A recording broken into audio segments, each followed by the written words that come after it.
Capítulo 13. Covardia, covarde e desanimada. Certo dia bem cedinho, Graça e Glória, enquanto caminhava perto da lagoa e da cachoeira em que se encontrara pela primeira vez com o pastor, encontrou sua tia sombria agorenta e a prima desanimada.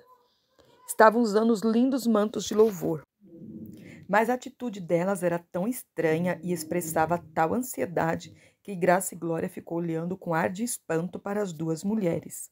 Sem dúvida estavam indo se encontrar com o pastor, exatamente no lugar em que antigamente ela se encontrara com ele.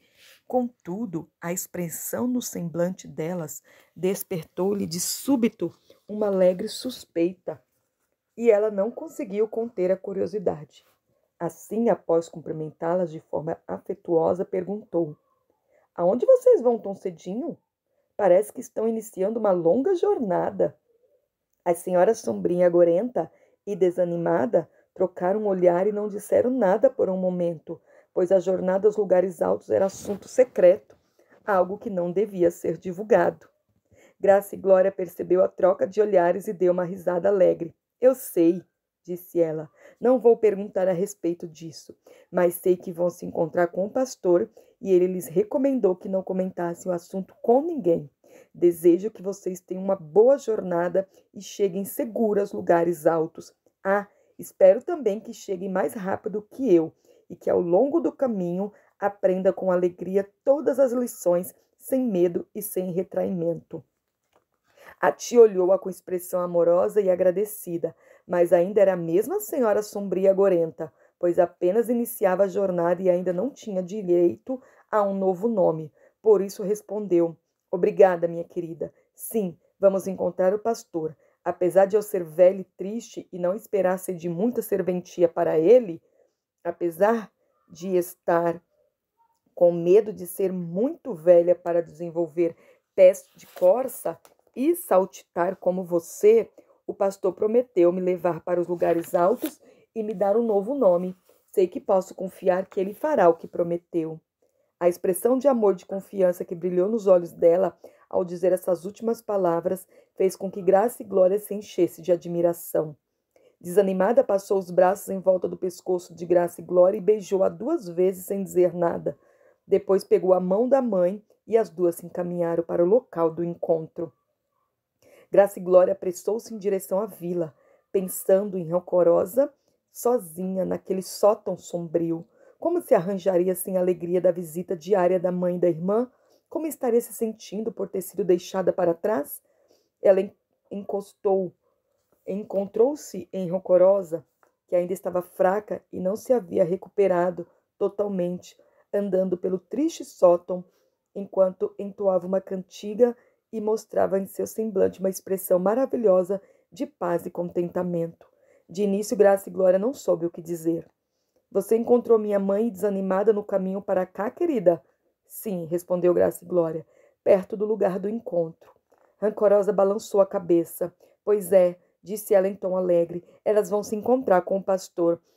Ele vai levá-las aos lugares altos. Isso é tão maravilhoso e fascinante que é difícil expressar em palavras."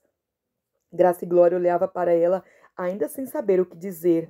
"Sei o que você está pensando", disse rancorosa, com um sorrisinho gentil e compreensivo. "Você se pergunta como aguento ser deixada para trás neste sótão."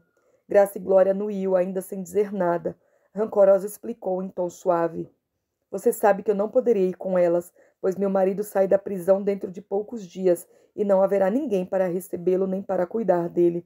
Contudo, o pastor me contou que existe um caminho para os lugares altos aqui mesmo, nesse triste sótão, e que, apesar de não poder fazer a jornada com minha mãe e minha irmã, com certeza posso chegar lá por outro caminho. Como vê, não fui deixada para trás." Graça e Glória examinou o melancólico sótão em que a esposa do pobre mal-humorado, timidez covarde, esperava seu retorno da prisão. De repente, entendeu. Lembrou-se da pequena flor dourada, aceitação com alegria, que encontrara no deserto, e da flor cor de sangue, suportando com amor, também chamada perdão, que crescia nas rochas do grande precipício. Percebeu que elas também cresciam ali, naquele sótão abafado. O atalho era mais íngreme e doloroso que qualquer coisa que ela tivesse enfrentado, mas levava ao altar e à sepultura, que ficavam nos limites dos lugares altos. Ela também entendeu que sua prima rancorosa, como poderia chamá-la de novo por esse nome? Provavelmente chegaria aos lugares altos antes mesmo das irmãs, da irmã e da mãe. Levantou-se com um sentimento de admiração na alma, abraçou a prima e disse-lhe em tom carinhoso: Prima, quando o pastor lhe falou desse atalho para os lugares altos, ele comentou alguma coisa a respeito de você receber um novo nome? A prima coroou um pouco e respondeu, um tanto sem jeito. Ele prometeu que me daria um novo nome enquanto espero meu marido, para que também possa ir aos lugares altos. Mas disse que o novo nome seria um assunto apenas entre mim e ele. O nome está escrito numa pedrinha branca que ele me deu quando plantou a semente do amor em meu coração. Um nome que ninguém conhece, a não ser quem receba a pedrinha. Ninguém conhece? Exclamou Graça e Glória com voz um pouco trêmula. Por quê? Isso é muito esquisito, pois ele escreveu o nome na sua fronte, para que todos vejam. Sabia disso? Não, respondeu a prima surpresa. Ele me deu a pedrinha branca para que eu a carregasse no coração, mas não disse nada a respeito de um nome escrito na minha fronte. Qual é o nome, Graça e Glória? É um dos nomes dele, disse a prima com ternura. Para você ele marcou o nome Compaixão. Que nome adorável! Exultou a moça, que fora conhecida como rancorosa. Esse nome expressa com exatidão a atitude dele para comigo, mas não acho que esse nome seja o meu nome. Acho que é o sinal da compaixão e da bondade dele, um jeito de mostrar que agora pertenço a ele. Pode ser, disse a prima após uma pequena pausa. O certo é que não posso mais chamá-la por seu antigo nome. E se o nome está escrito na pedrinha branca, é um segredo entre vocês dois. Só posso imaginar que devo chamá-la pelo nome escrito na sua fronte. Esse que está aí para que todos vejam. Deu uma risadinha e continuou. Compassiva, vou cantar uma música que tem sentido especial para quem mora num sótão. Ela então cantou. O recanto aflito, onde foste açoitado por tempestades, percorrendo tristes caminhos, teu sofrimento não foi em vão. Serás confortado, brilharás com as cores mais justas e serás adornada com joias preciosas. Pedras de brilhantes safiras cobrirão teu chão, tuas janelas de rubi brilharão como fogo, tuas portas serão de esmeralda e tuas paredes e acabamentos de pedras preciosas e de porfio. Não temas, tua confiança não é em vão. Não o desprezarei, tua cruz tem um propósito, não de reprovação e culpa. Filho da dor, um dia se regozijarás, com voz exultante e alegre. Estica as cortinas da tua tenda, alonga as cordas, reforça tuas estacas com grande contentamento, irrompe por todos os lados, tua angústia não é estéril, tua semente se espalhará por toda a terra. Isaías 54, 11 e 12. Que cântico adorável! Exclamou compassiva, com os olhos brilhando com as pedras preciosas da letra. Onde você aprendeu, Graça e Glória? O pastor me ensinou no caminho para os lugares altos e o escrevi quando cheguei lá. Por que ele é dirigido aos que moram em sótão? Perguntou compassiva. Em que outro lugar poderia ser cantado com mais sentido e causar mais impacto? Perguntou a prima, dando uma risada. Ele tem toda a força e a beleza do contraste, toda a glória da promessa e do cumprimento da promessa. Cante de novo, implorou compassiva. Cante-o várias vezes até que eu o decore. Assim Graça e Glória ensinou o cântico do sótão para a prima, assim como Tristeza lhe ensinara o cântico dos pés da corça durante sua jornada em direção às montanhas encobertas pela névoa. Enquanto cantavam, parecia que o sótão passava por uma transformação diante dos seus olhos, dando a impressão de refúgio, como joias brilhantes na sala de um palácio. As paredes feias e nuas pareciam ter sumido, restando apenas a vista do jardim e pomares reais. Depois de cantarem, até compassiva decorar o cântico, Graça e Glória preparou o almoço para ambas enquanto conversavam sobre diversos assuntos. Graça e Glória prometeu visitar a prima todos os dias, e compassiva aceitou a oferta com muita gratidão e alegria. Havia um motivo especial para isso. Graça e Glória, disse ela devagar e com hesitação na voz. Se você estiver disposta, gostaria que me ajudasse com uma coisa. Ajudo de todo o coração e da forma que puder, respondeu Graça e Glória em tom alegre. Não há nada que eu não gostaria mais. Então vou lhe contar em que venho pensando e o que espero conseguir, continuou compassiva, por um leve rubor na face. Você sabe que em poucos dias meu marido vai sair da prisão e estou aqui para recebê-lo. Por mais pobre e tristonho que seja esse sótão e por mais próximo que, infelizmente, ele esteja da tentação para meu marido, é o único refúgio que temos no mundo. Quero estar aqui para fazer tudo o que puder por meu marido. Enquanto falava, seu semblante resplandecia de amor e ela parecia não perceber como ainda estava fraca e incapacitada para fazer qualquer trabalho. Ela continuou olhando para a prima com expressão de súplica. Acontece que meu irmão covarde deve sair da prisão no mesmo dia que meu marido, e ele não tem para onde ir. Não tenho espaço para ele neste sótão minúsculo. Nem a senhora Murmuração irá permitir que ele venha para cá. Eles aceitarão meu pobre marido para maurejar de novo para eles. Mas não aceitarão, covarde. Sei quanto você sofreu nas mãos do meu irmão e que nunca o suportou. Mas não consigo imaginá-lo saindo da prisão sem ter ninguém para lhe dizer uma palavra gentil e amorosa, sem ter um lugar para onde ele ir e com a sensação de que ninguém neste vasto mundo deseja tê-lo por perto. Minha mãe, desanimada, não estão aqui para recebê-lo, e o chalé está trancado. O pastor decidiu levá-la junto neste momento, então isso deve estar certo. E apesar de querer muito me encontrar com ele, também não posso sair daqui. Querida, você é a pessoa mais próxima da família. Você seria capaz e estaria disposta a ir buscá-los na prisão? Poderia também arrumar com a senhora Valente ou com algum amigo do pastor um quarto para o pobre covarde, até ele encontrar trabalho e se sentir pronto para enfrentar o mundo outra vez? Ela parou de falar, tremendo e soluçando. Graça e Glória, no mesmo instante, ajoelhou-se diante dela e, com uma expressão radiante na face, disse, compassiva, que lembrança adorável a sua. Você não imagina como anseio fazer alguma coisa pelo pobre covarde. Quase mais que qualquer outra coisa. Já recebi tanto, e ele é tão destituído e infeliz.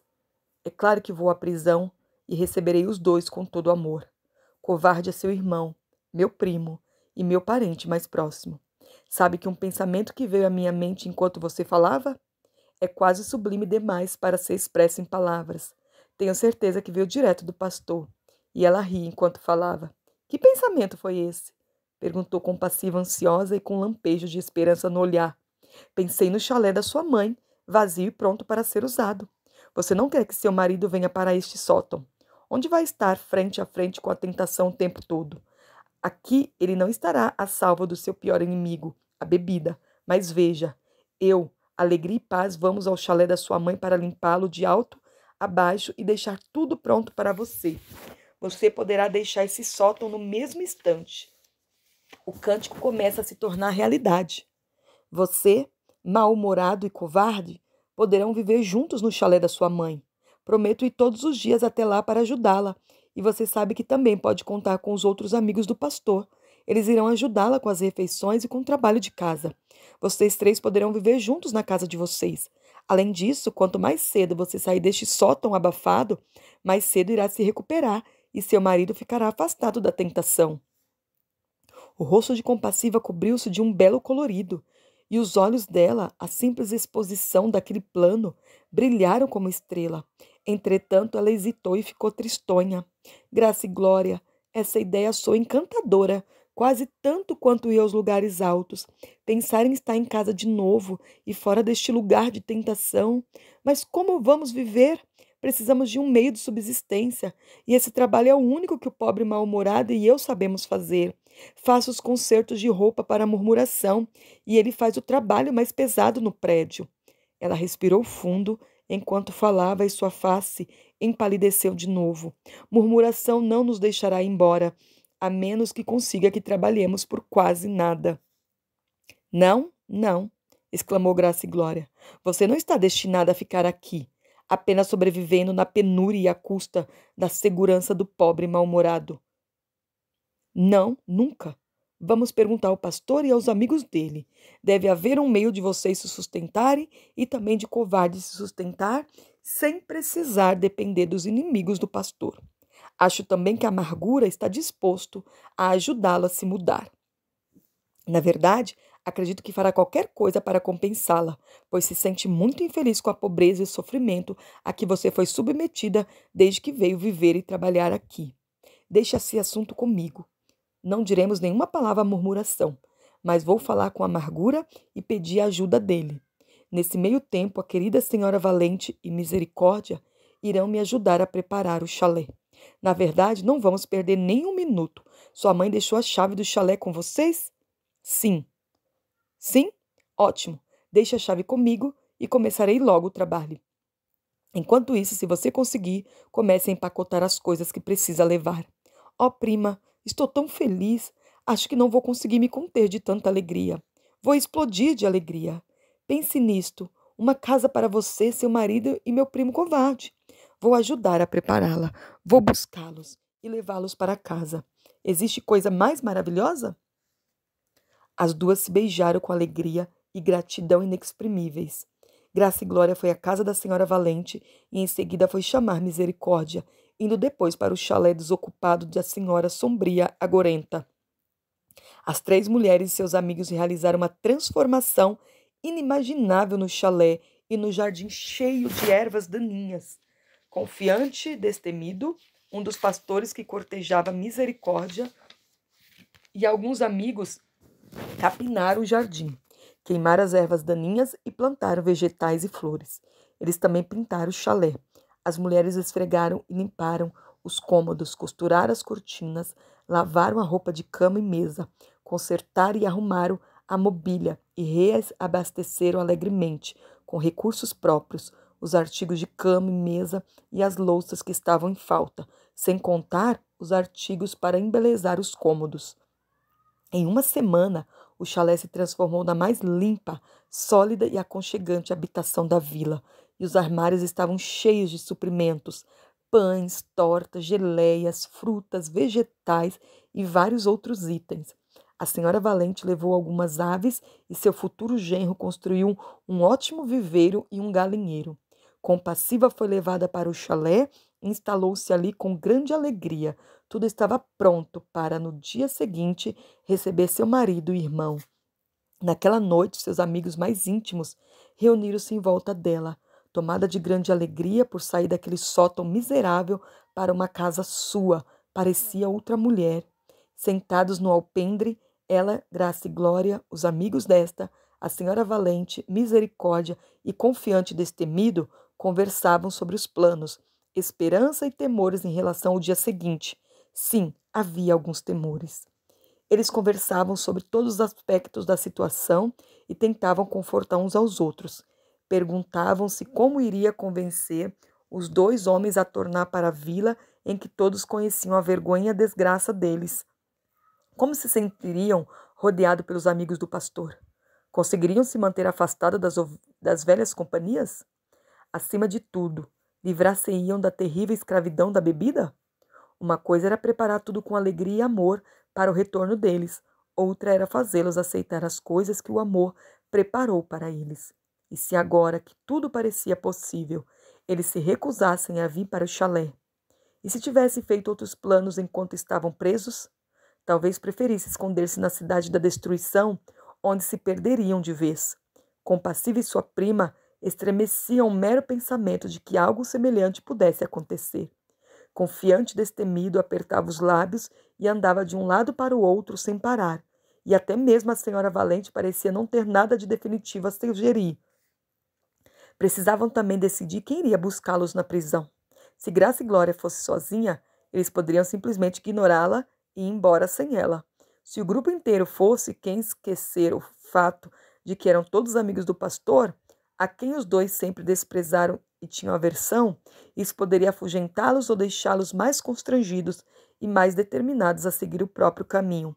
Ah, se o pastor estivesse lá para dizer o que deviam fazer. Em meio a todos esses questionamentos e preocupações, levantaram os olhos e lá estava o pastor ao lado deles. Deram-lhe as boas-vindas com alegria e gratidão inexprimíveis, e lhe contaram a situação. O que deveriam fazer? Como conquistar aqueles fracos e pobres homens por quem sentiam tanta compaixão? Assim que acabaram de expor suas dúvidas e temores, o pastor calmamente os orientou. Graça e Glória deve ir à prisão porque é a que tem parentesco mais próximo com eles. A senhora Valente deve ir com ela, pois é maternal, compreensiva, não é sentimental e não vai chorar nem lamentar por eles. Fez uma pausa e acrescentou: meu amigo Amargura irá levá-las de carro e depois trará todos para o chalé. Houve um silêncio quase entorpecedor, quebrado pela senhora Valente, que disse em tom de incontida satisfação: seu amigo Amargura? Ah, então até que enfim o senhor o conquistou? Amargura resolveu desistir do negócio da pousada para trabalhar comigo, informou o pastor. Ainda não conseguimos convencer Murmuração a fazer a mesma coisa, pois isso ela agora vai administrar a pousada sozinha. Amargura acha que boa parte da culpa pela desgraça e vergonha de mal-humorado e covarde é sua e está ansioso para ajudá-los. A esta altura, acho que ele é a única pessoa capaz de persuadir os dois a virem para a vila. E tudo ficou combinado desta forma. Na manhã seguinte, bem cedo, Amargura chegou ao chalé com a senhora Valente, Graça e Glória e Misericórdia que ajudariam compassiva com seus planos e ideias de boas-vindas aos filhos pródigos. Os outros, depois de deixá-la no chalé, dirigiram-se à prisão. Quando por fim os portões da prisão se abriram, antes que covardia covarde e mal-humorado se embrenhasse às escondidas pelo labirinto das ruas da cidade, eles encontraram os 3 escolhidos à espera deles. A senhora Valente com seu semblante radiante maternal, Graça e Glória e a figura alta e corpulenta de Amargura, proprietário da pousada de grande apreensão. Amargura deu um passo à frente e tomou as mãos de mal-humorado nas suas, e em tom brusco de amabilidade e com semblante corado de vergonha sincera falou: mal-humorado, meu querido companheiro, estou contente por vê-lo de novo. Culpo-me muito por tudo que aconteceu com você e imploro que me deixe fazer o que estiver ao meu alcance para ajudá-lo. No mesmo instante, Graça e Glória aproximou-se calmamente de Covardia covarde, colocou as mãos sobre os ombros dele e beijou-o com ternura em ambas as faces, mas não conseguiu dizer nenhuma palavra. A boa senhora Valente deu um passo adiante e foi simpática e natural, como se dando as boas-vindas após uma jornada a qual os 2 homens não conseguiram resistir. Antes que percebesse o que estava acontecendo, mal-humorado viu-se sentado ao lado de Amargura no banco da frente do carro, e Covardia covarde entre a senhora Valente e a prima no banco de trás.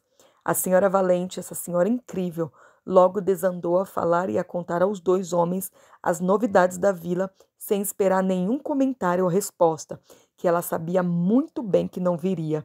Assim chegaram ao chalé e à festinha familiar que Misericórdia preparara para eles, a recepção gentil e amorosa de Compassiva, ao receber o marido e o irmão como se fosse a verdadeira alegria de seu coração, os fez se sentirem aceitos. Sem dúvida, foi a presença de Amargura, antes um homem autoritário, mas agora muito mudado e humilde, que tornou a volta dos 2 homens possível, e os impediu de fugir do chalé quando terminaram a refeição. Havia algo tão tocante e sincero em seu remorso que seu desejo de consertar as coisas ficou evidente. Ele sentou-se ao lado deles, compartilhando a culpa e a desgraça pela sorte dos 2 homens, e planejando com eles como os 3 poderiam começar de novo. Por fim, os 2 não conseguiram resistir e concordaram em ficar, pelo menos alguns dias, se bem que com mau humor e má vontade evidentes. Se houve mais alguma coisa que influenciou Covardia covarde, ele não deu a menor demonstração disso, pois apenas permaneceu sentado, sem conversar. Aquele silêncio obstinado não trazia seu estado de espírito, se estava aborrecido ou envergonhado. Todavia, a todo momento ele erguia furtivamente os olhos e examinava a sala transformada, a expressão de gentileza que brilhava nos olhos da irmã, sentada ao lado do marido, e o semblante bonito e suplicante de Amargura, em que resplandecia o remorso. Observou a sua face de Misericórdia, enquanto ela os servia com esmero. Examinou também diversas vezes, disfarçadamente, o semblante da prima sentada do outro lado da mesa, quase tão silenciosa quanto ele, a moça que fora manca e feia, que ele atormentara tanto desde que ela era criança e que no fim fugira para não se casar com ele. Agora ela estava sentada com ele no chalé, este tão transformado que ele quase não o reconhecia como o lugar sombrio em que havia morado. Sua prima também estava muitíssimo diferente. Naquela noite, a única vez em que ela falara foi depois de Amargura contar seus planos sobre começar um novo negócio e implorar para que os dois homens ficassem na vila para trabalhar com ele. Covardia covarde, olhando furtivamente através da mesa, viu os olhos da prima se encherem de lágrima e se voltarem para ele e ouviu o sussurro dela. Covardia, você vai ficar aqui, não vai? Ele não respondeu, mas continuou sentado com seu corpo grande e desajeitado, esparramado na cadeira, com uma expressão no semblante que deixava transparecer a determinação de que ninguém, nem nada neste mundo, conseguiria tirar uma palavra de sua boca. Contudo, ele ficou. Mais tarde, no quarto, que conhecia desde a infância, agora arrumado de forma adorável, contrastando com a cela da prisão em que ficara por tantos meses, sem ver ninguém, sem ter com quem conversar, aquele homem grande e desajeitado enterrou o rosto na cama e chorou como uma criancinha. Alguns dias depois, o pastor, enquanto estava sentado à sombra de algumas árvores grandes e no meio de suas ovelhas, viu a figura grande e desajeitada de Covardia covarde atravessar o campo na direção dele. Aquele homem nunca se aproximara do pastor de livre e espontânea vontade, mas agora, embora aparentasse hesitação, parecia determinada a conversar com aquele de quem fugira muitas vezes e que, no fim, fora o motivo de sua prisão. O pastor ficou sentado em silêncio, observando calmamente enquanto ele se aproximava, tropeçando com os olhos baixos e contraindo o rosto e a mão de forma nervosa. Por fim chegou diante daquele que nunca ousara olhar de frente. Curvou sua figura enorme e ajoelhou-se em silêncio sobre a terra. Nenhum deles disse nada. Algum tempo depois, Covarde levantou os olhos e deixou escapar. Pastor, se quiseres, pode me transformar. Eu o farei, disse o pastor com voz forte e clara. Até hoje o seu nome foi Covardia covarde, mas será chamado Testemunho destemido. Será meu mensageiro e sofrerá por minha causa. Covardia covarde, ao deixar o lugar sob a árvore em que ingressara no serviço do pastor, voltou direto para o chalé e procurou o cunhado. Encontrou-o no pequeno pátio no fundo do chalé, com um semblante triste, cortando madeira. Mal-humorado? Chamou enquanto se aproximava dele. Venha comigo. Ir aonde? Perguntou mal-humorado, olhando como se Covardia fosse um fantasma. Vamos encontrar o pastor, disse Covardia covarde. Ele pode ajudar você. O pastor? Exclamou mal-humorado, soltando um suspiro e recuando. O que você pretende, covarde? Não vou. A primeira coisa que ele vai dizer é que tenho de desistir da bebida e não consigo fazer isso. Não consigo viver sem beber e tem mais, não consigo aguentar esta vida no chalé sem bebida. É isso mesmo que quero dizer, falou Covarde. Você não conseguirá lidar com a situação sem a ajuda dele, assim como eu. Venha comigo. Vou levá-lo até ele. Sei onde ele está neste momento. Ele não pode fazer nada por mim, gemeu mal-humorado com voz triste, afastando-se mais do cunhado. Não me fez nenhum bem escutar você, covarde. Você é mais forte que eu e ele pode ajudá-lo, mas eu sou muito fraco para que ele possa me ajudar. Bem, você não precisa me escutar, disse Covarde pacientemente, mas com determinação. Apenas venha comigo e ouça o que ele tem a dizer.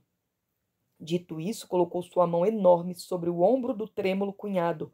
Uma coisa era Covarde dizer: você não precisa me escutar. Outra, bem diferente, era mal-humorado deixar de escutá-lo. Covarde era quase um gigante. A maioria dos homens da vila chegava aos ombros dele, e muito forte, pois estava acostumada a usar ao máximo seus músculos e seus acessos de valentia. Era a primeira vez que estava encarregado de um trabalho realmente bom, e ainda não sabia controlar sua força. Assim, o retraído mal-humorado viu-se impelido para a frente pelo poderoso e pesado braço do cunhado. Viu-se obrigado a ir, quer o desejasse, quer não, pois não havia como fugir daquele braço poderoso e fraternal. Assim, pouco depois, o pastor viu a figura do homem que acabara de recrutar para o seu serviço, mais tarde conhecido em todos os lugares como testemunho destemido, empurrando na sua direção a figura encolhida do tímido mal-humorado. Diante dessa visão, o pastor esboçou algo semelhante a um sorriso, mas também havia em seu semblante uma expressão de indescritível alegria e satisfação. Mal-humorado, ao levantar os olhos e captar aquela expressão no semblante do pastor, parou de tremer, soltou-se do cunhado e adiantou-se de livre e espontânea vontade.